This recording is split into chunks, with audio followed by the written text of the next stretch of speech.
Hi, in today's video we're going to do a quick update and a mini review on our Canadian Spa Grand Rapids Spa. Stay tuned in.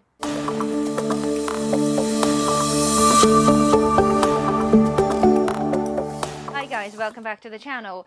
Today I'm going to run through our Canadian spa issues and a quick update. Basically, if you follow the channel, you've probably seen that we bought the Grand Rapids Spa just over a month ago, and we're rather happy with it, apart from initial installation problems when we had a faulty pipe. But we had a spare, so that wasn't a problem.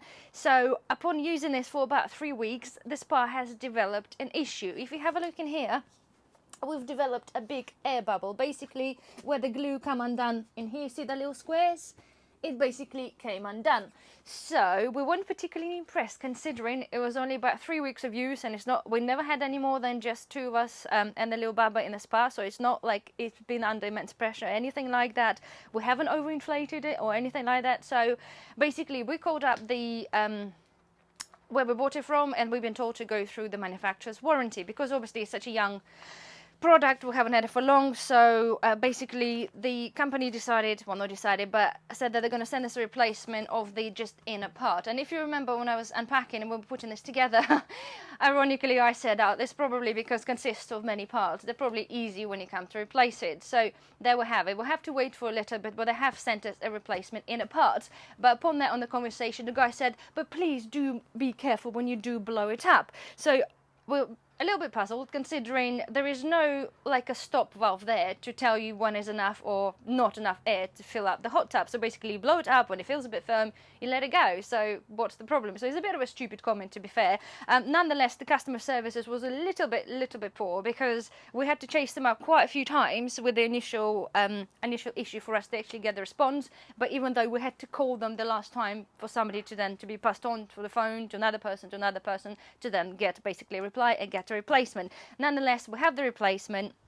So one thing I was going to actually mention to you guys, right? We have the booklet here, and probably like all of you, you have a look through, you make a decision based on the size of the spa. So size of the spa is meant to be 180 centimeters, and the internal dimensions meant to be 150 centimeters. We were actually none the wiser when we unpackaged and installed the item. The dimensions are actually quite far out. So if I've got the tape measure in my hand, right? And if I measure, you don't have to zoom in, but trust me on that one, right?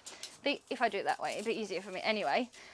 This spa actually measures on the outside, and we're talking about literally from the outer line there, it measures just under 170, not 180. In the worst part, actually, the inside of the spa is meant to be 150. And unfortunately, if we measure it up, it's about 122. So we're talking, right, this much difference into what they tell you online in the size of the spa. That's pretty immense to me. This is like a 4 people spa. This much difference does make it to go from 4 people to probably just about 2 people. So I don't really know what to do about that yet, whether it's something we can take up with them, I don't know. But it's literally just now we sort of decided to measure it up and find out the quite a big issue. Anyway, so what we're going to do now, we're going to fill the hot tub again, because we've done through the maintenance, cleaned it up. We're not going to replace the inner part as yet, because we don't think it's going to cause an issue once you're using this. However, because it's under warranty, we need to have replacement, because that's just not right for £600. So we cleaned it up, we're going to fill it back up again, and I'm just going to go through a couple of the settings there and let you know how much it costs to run and basically what happens when we power it on. So we'll see you when we're filled up. Okay. We have now filled up the tub. It took us an hour and a half, so which is probably an average time. Obviously, you can see the line, the red line there. This is the guidance of thereabouts where you want to have it. Don't forget, as more people you put in there, obviously the water level will rise. So the line there is pretty much perfect for 2.5 people, so 2 adults and 1 baby. So that's how we have it. If you've noticed already or not, whilst we're filling this up, another little air bubble popped, so it became basically bigger. So we wasn't sure whether it's going to have obviously impact or not on the hot tub, but so far I think we'll give it a go for a few days, and if it starts popping out more, then I think we'll probably end up have to be changing this. It's very, very disappointing. I really do not expect that to be happening, but nonetheless, let's have a look at the panel. Okay guys, so there we have our panel. So we'll start with this bit here.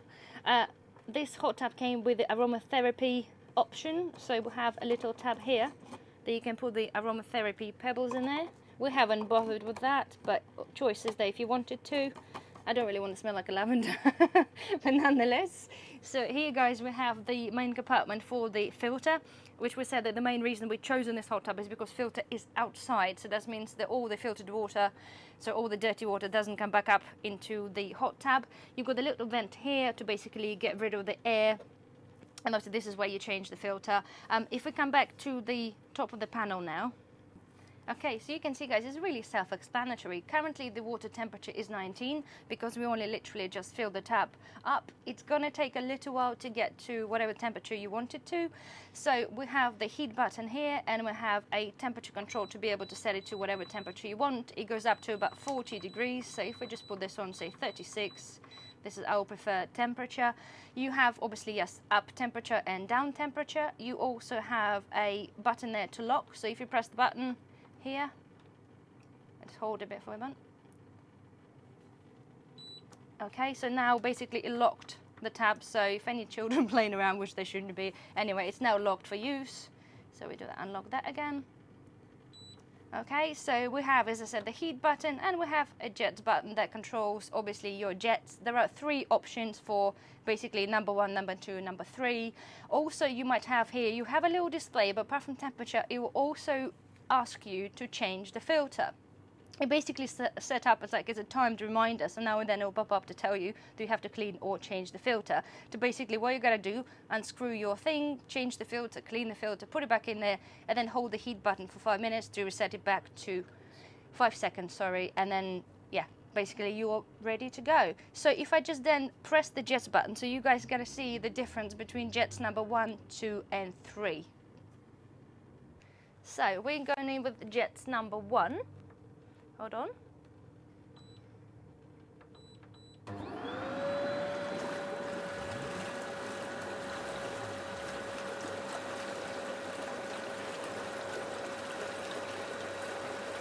Okay, so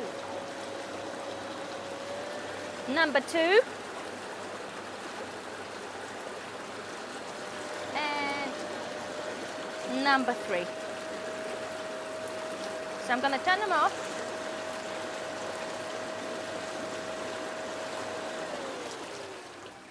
And they go on me. Okay. So to turn the jets off, you just have to hold the jet buttons and it basically turns them off. Just as a really little point there, if you maybe noticed it or not, but between the number 2 and number 3, there wasn't really that much difference, to be fair. We found the number 1 is the best way for us and is the most cost-effective one. Number 2 and number 3, as I said, because it's not a huge amount of difference when you sit in there, but it does end up splattering quite more. If you can imagine you sitting, guys, there, and number 1, you're sitting there and the bubbles around you and it's all great. Number 2, number 3, you end up having quite a lot of splashback on your face. I know it sounds really dodgy, but it really rather unpleasant. So we found number 1 is to be the way forward for us. As for coming the prices to run this guy, it costs about £30 a month if you guys use this pretty much every couple of days. The majority, obviously, power consumption comes when you do use on the Jets number 3, which another reason why we choose not to.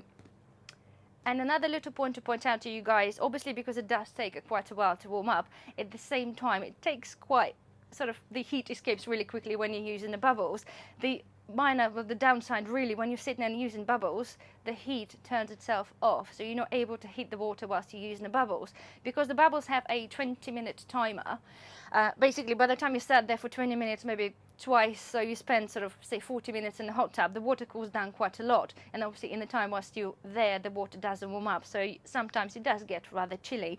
But apart from that, is all the things that we mentioned, guys. We're fairly happy. Obviously size is an issue, but we said we're going to get in touch with manufacturer and see what possibly could happen and where we can go from there. But nonetheless, it's a-okay as a hot tub. We're going to give it obviously a little bit longer to see. Hopefully there's no other issues. We'll keep you up to date. Anyway, if you do like this sort of video, guys, don't forget to subscribe and thumbs up. Watch out for the videos when they tell you how to maintain the water, which is not that easy. Anyway, stay subscribe and see you guys soon.